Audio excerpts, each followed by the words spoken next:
नगर सुधार न्यास के अध्यक्ष नरेंद्र शाहनी भगत के कार्यकाल का 1 साल पूरा हो गया। इस 1 साल में हुई प्रगति और नाकामी पर पूर्व न्यास सदर धर्मेश जैन ने एक संवाददाता सम्मेलन का आयोजन कर शाहनी के सुस्त रवैये से नाकामी के 1 साल का ब्यौरा पेश कर स्वयं के कार्यकाल में किए गए विकास कार्यों को गिनाया। धर्मेश जैन ने कहा कि वर्तमान न्यास अध्यक्ष नरेंद्र शाहनी सबसे कमजोर अध्यक्ष, हर मोर्चे पर असफल, विकास के नाम पर जीरो और भ्रष्टाचार में पूरे नंबर हासिल करने वाले रहे हैं। जबकि भाजपा शासनकाल में धर्मेश जैन ने 2 साल में अजमेर को 20 साल आगे ले जाने का कार्य किया। राजस्थान सरकार के 4 साल पूरे हुए और अजमेर नगर सुधार न्यास का 1 साल पूरा हुआ है अध्यक्षीय कार्यकाल का। आज की प्रेस कॉन्फ्रेंस वैसे तो दोनों से इंटरलिंक्ड है, क्योंकि राज्य सरकार ने 4 साल में अजमेर शहर के अंदर केवल या तो अधिकारियों के जिम्मे छोड़ दिया भ्रष्टाचार के लिए, या फिर वर्तमान न्यास अध्यक्ष जिनसे बहुत उम्मीदें हम करते थे, लेकिन वर्तमान न्यास अध्यक्ष उलझ कर रह गए। विकास के जो काम पिछले वसुंधरा जी के शासनकाल में प्रारंभ हुए थे, जहां मैं न्यास अध्यक्ष था, 2 साल में जितने कार्य हमने किए, आज उन कामों में भी सरकार पिछड़ रही है। आगे गति देने का तो प्रश्न ही खड़ा नहीं होता। जैन ने आरोप लगाया कि न्यास के खजाने में आने वाला करोड़ों रुपए का राजस्व भूमि दलालों और भू माफियाओं को उपकृत करने में जाया हो रहा है।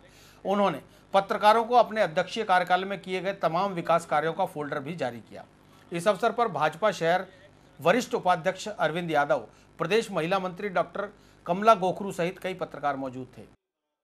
और जब से राजस्थान सरकार में एम्पावर्ड कमेटी बनी है, राजस्थान सरकार ने एक रास्ता निकाला है भ्रष्टाचार का कि अजमेर से प्रकरण जयपुर भेज दो और वहां से एम्पावर्ड कमेटी उसको हरी झंडी देगी, और मनमाने सर्कुलर के आधार पर जिस प्रकार का खेल भ्रष्टाचार का खेला जा रहा है, 5 साल से उसकी तुलना की जाए वसुंधरा जी के शासन से, अशोक जी गहलोत अजमेर में आकर, मैं चुनौती देता हूं कि वो आकर, या धारीवाल जी, भ्रष्टाचार किसको कहते हैं, मैं एक एक आंकड़ा उनके सामने रखता हूं कि किस योजना में कितना भ्रष्टाचार हुआ और क्या हो रहा है।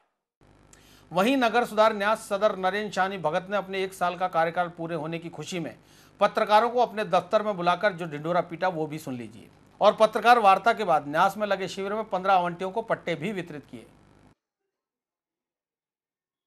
गरीबों के लिए जो आवासीय योजना थी, बीएसवी योजना, उसके तहत भी हमने पहले काफी दे चुके। उसके बाद हमने 304 अभी प्रस्ताव हमारे जो घर बन रहे हैं वो भी जल्द से जल्द देंगे।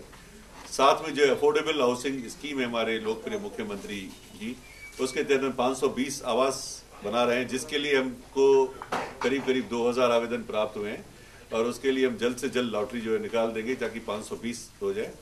साथ साथ जो डीडी पुरम आवासीय योजना है, उसके लिए हमारे पास 23,000 फॉर्म बिके हैं, जिसके तहत 13,000 के करीब फॉर्म जमा हुए हैं, जिसकी लॉटरी भी हम आने वाले समय में प्रशासन शहरों के संग जैसे कार्यक्रम खत्म होगी दिसंबर 25 के बाद हम जल्दी इसकी लॉटरी निकालेंगे ताकि जनता को ज्यादा से ज्यादा उसकी सहूलत मिले।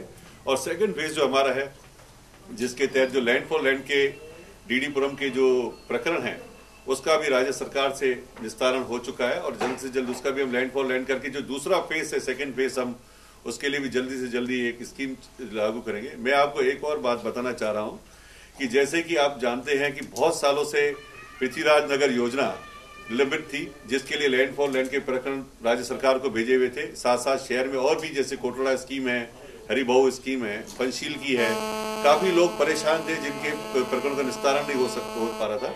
लेकिन इस पीरियड के तहत उन सब जो लैंड फॉर लैंड के जो प्रकरण थे, उनका राज्य सरकार से निस्तारण होकर आ गया है, और ज्यादा से ज्यादा लोगों को हम कुछ दिन पहले हमने पृथ्वीराज नगर की करीब 48 लैंड फॉर लैंड प्रकरणों को निपटाया है। उसके साथ साथ करीब जितने बाकी बचे हुए हैं, जल्द से जल्द उन प्रकरणों को भी हम निपटाएंगे।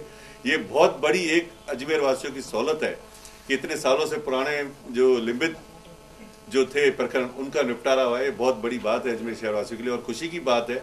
मैं तो कहता हूँ आज की महंगाई के युग के अंदर लोगों को अगर अपने घर बनाने के लिए जगह सस्ती मिलती है तो उससे ज्यादा अच्छी और क्या बात हो सकती है।